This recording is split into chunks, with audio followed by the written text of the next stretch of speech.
Nganong magmisa man ang mga Katoliko. Maigsoon ang atong tubag mao nga gisugo man ni Kristo. Matud pa niya, buhatan ninyo kini sa paghandom nako.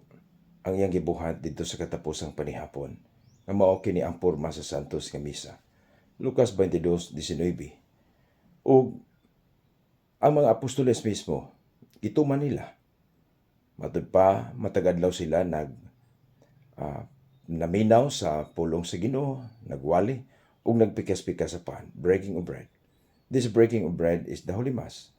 Sa mabasa nato sa buhat 2:42. Ug si San Pablo ni saksi niini nga gibuhat gayud ay kini sa mga apostoles.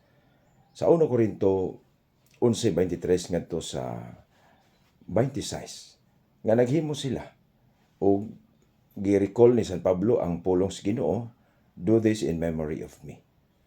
Ug sa matag higayon nga mohimo ta niini, mokalawat, matud pa ni San Pablo 1 Corinto 11:26, atong gihinumduman ang kamatayon sa atong Ginoo. So ang tinuod ay nga paghandom sa kamatayon sa Ginoo sa iyang pagluwas kanato, pinaagi ay sa santos nga misa. Mao nga kini mga igsuon, usa ka dako kayong importante sa simbahang Katoliko, mo nang kanunay kita nagmisa matag adlaw. Gitagna ni propeta Malakias, chapter 1 verse 11, matud pa niya nga, from the rising of the sun to its setting, a perfect offering will be offered to all nations, to all the Gentiles.